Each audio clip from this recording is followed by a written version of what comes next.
How you doing, Wild? All right. Considering all the wet weather we're having, everything, you're all keeping dry and keeping warm. Um, Nice and sunny here now. Bit of a rarity in wet Wales. But yeah, I was just thinking, I'm down here and I'm working away quite happily. As you can see, I am putting out some strawberries and stuff. And I was wondering about all of you that live in the vans. I lived in vans for 13 years, and a wet day was a shit day. If you went out, you got soaked wet through, unless you're going somewhere and you just parked up with nothing to do. It become a very long, boring, dull day. Um, Netflix would be a meltdown, and so on and so forth. No different to living here, really. The same sort of thing. I could stay in my hut and just watch the world go by. But because obviously I've got the land to work, the polytunnel that I'm in now, there's always something I can do despite the weather. Even on a wet day, it's just a case of I'll go down in the polytunnel and work. A bit like I have today, but it's since stopped. And I'm just hoping that all of you are not getting too frustrated, maybe. The frustration does come with the territory of being confined to a van, sometimes even days on end. But there you go. So yes, hoping all of you are staying on the upside of life and not the downside of life. But yeah, so my day is basically starting off with an empty milk carton. Never throw them away. I cut them in half, like so.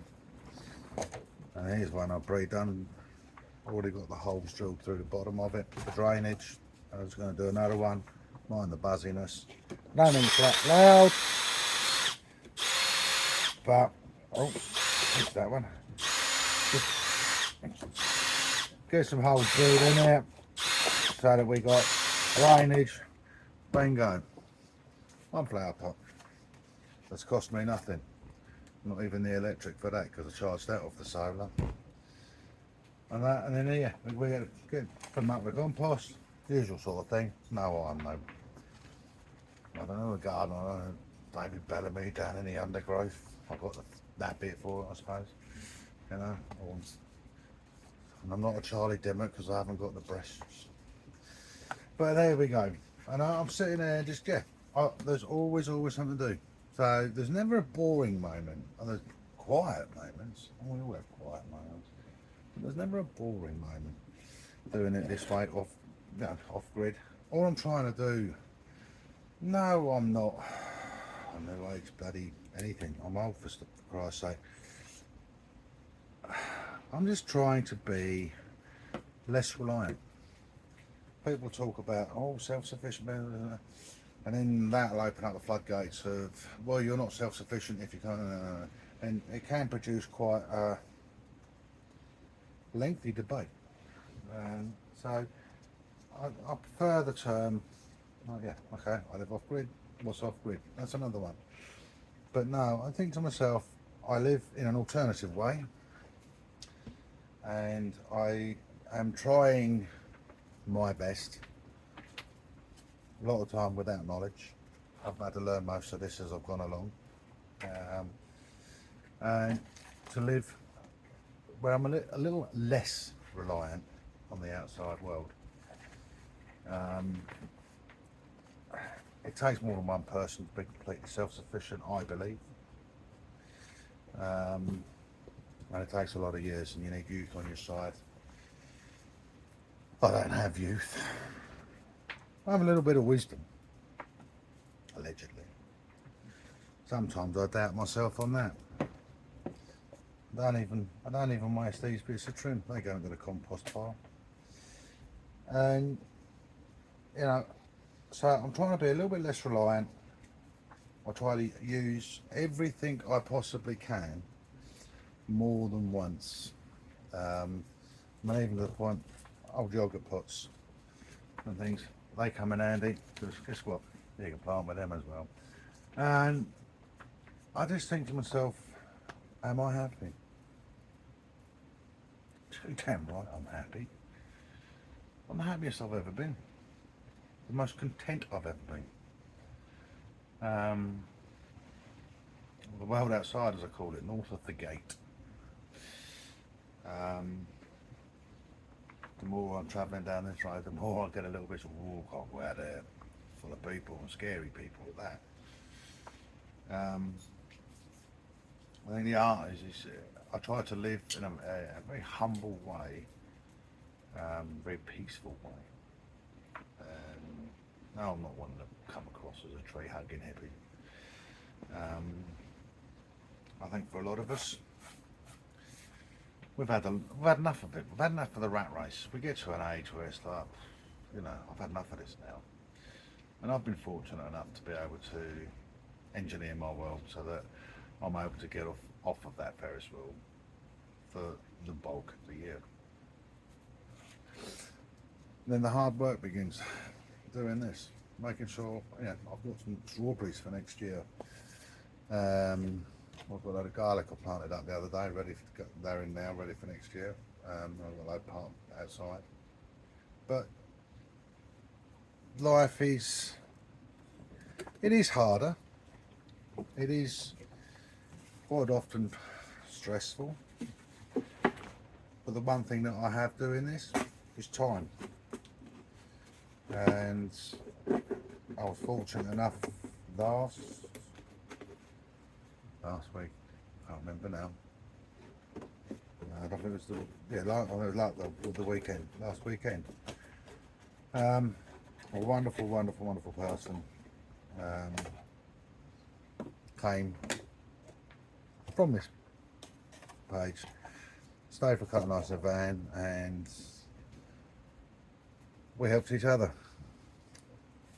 When she helped us do a load of strawberries, really grateful for that help. And a little bit of an issue, a little bit of a concern about her little log burner. And so I had a look at it and we sorted that out. And I made sure she went away with as many logs as she could cope with. And I had a wonderful, wonderful time. And I think that's the bit that I enjoy, and I do hope that more of you will get in contact and want to come by, even if it's just for some bloody logs or a cup of tea, a cup of coffee. It's nice to share with like-minded people our like-minded worlds and help. I think that's the key. It's help. There's so many people out there now that are, I'm not wishing to speak out of turn, but very, as I always tell, selfish. It's all about me, and then you get the others that